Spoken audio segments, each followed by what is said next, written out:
Halo semuanya, nama saya Brigita Elvina. Pada video kali ini saya akan membahas tentang mekanisme kode genetik. Yuk langsung saja. Untuk yang pertama-tama, DNA itu sebenarnya mempunyai dua rantai loh, yaitu ada DNA sense dan DNA antisense, di mana DNA sense mempunyai rantai dari 5 sampai ke 3, dan DNA antisense mempunyai rantai dari 3 sampai ke 5. DNA sense juga mempunyai nama lain yaitu coding atau anti-template. Kalau DNA antisense mempunyai nama yaitu non-coding atau template. Sedangkan RNA message atau RNA duta mempunyai nama yaitu codon. Sedangkan RNA transfer mempunyai nama antikodon.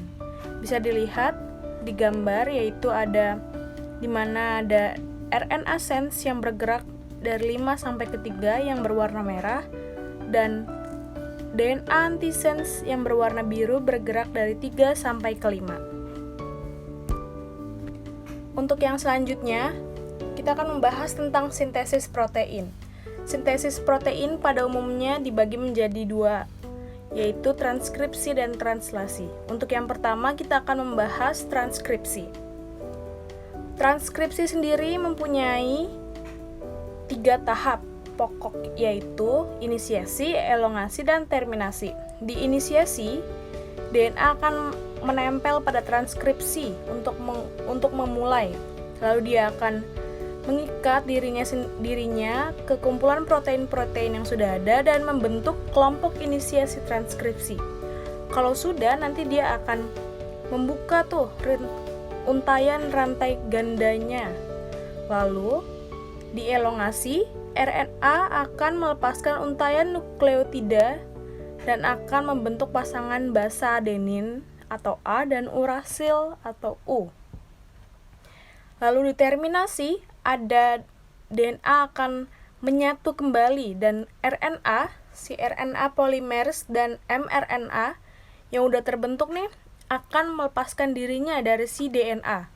Lalu dia akan keluar dari inti sel melalui pori-pori nukleus dan akan masuk ke sitosol. Bisa dilihat gambarnya. Oke, untuk yang selanjutnya ada translasi. Translasi ini adalah proses sintesis polipeptida dari mRNA untuk menentukan urutan-urutan asam amino. Sama seperti transkripsi, dibagi menjadi 3 tahap, yaitu ada inisiasi, elongasi, dan terminasi. Inisiasi di mana mRNA yang udah keluar dari nukleus, dia akan berikat dengan ribosom. Peristiwa tersebut disebut dengan kodon inisiasi. Kodon inisiasi tersebut adalah AUG. AUG fungsinya itu untuk memberikan sinyal pada proses translasi. Kalau sudah, RNA transfer nanti akan membawa asam amino metonin melekat pada kodon inisiasi AUG, dan tRNA sendiri berfungsi untuk mengantarkan informasi genetik dari mRNA dari sitoplasma menuju ke ribosom dan disusun menjadi protein. Lalu yang selanjutnya ada elongasi. Elongasi di mana si kodon ini dibawa oleh mRNA dan akan diterjemahkan nih menjadi satu persatu menjadi asam amino. Lalu akan ditambahkan dari asam amino pertama dan dia akan segera lepas dari ribosom. Kemudian tRNA akan kembali ke sitoplasma untuk mengulangi fungsinya. Lalu setelah itu, asam amino akan digabungkan oleh tRNA. Gabungan asam amino tersebut mempunyai rantai polipeptida yang dikatalisasi oleh rRNA. Lalu tahap selanjutnya ada terminasi, di mana polipeptida atau protein yang terbentuk akan terlepas dari ribosom dan terjadi pelepasan subunit ribosom menjadi sub besar dan sub kecil. Kemudian protein yang telah disintesis mengalami proses post-translasi, di mana protein dapat berkaitan dengan karbohidrat atau dipecah kembali menjadi beberapa polipeptida.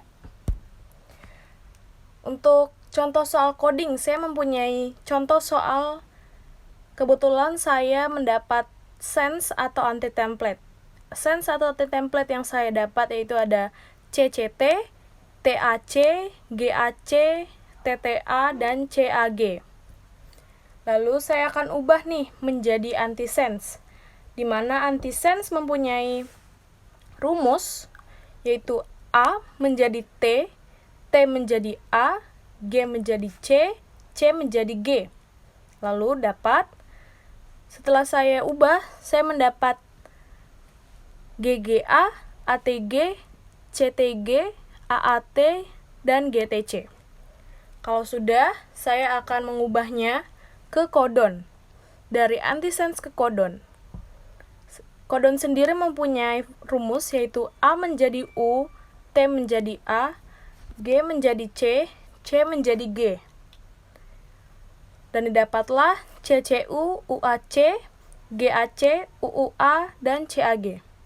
Setelah dari kodon, saya akan menentukan antikodonnya, di mana antikodon mempunyai rumus yaitu A menjadi U menjadi A, G menjadi C, C menjadi G. Dan dapatlah GGA, AUG, CUG, AAU, dan GUC. Untuk selanjutnya, saya akan mengubahnya menjadi rantai mRNA.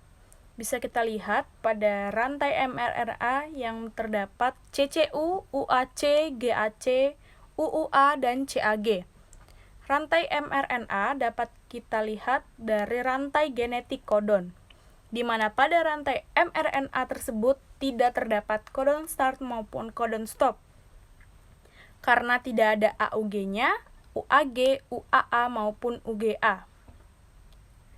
Karena pada rantai mRNA tidak terdapat kodon stop atau kodon start, maka asam amino pun tidak akan terbentuk. Kenapa? Karena di proses translasi, khususnya pada tahap inisiasi, akan dimulai ketika ribosom mendapat sinyal dari kodon start. Tetapi karena tidak ada kodon start, maka proses translasi dan tahap inisiasi tidak akan terjadi.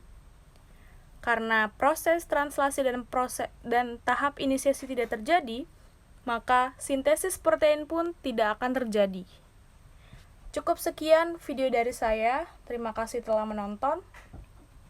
I hope you like it and enjoy it. Thank you.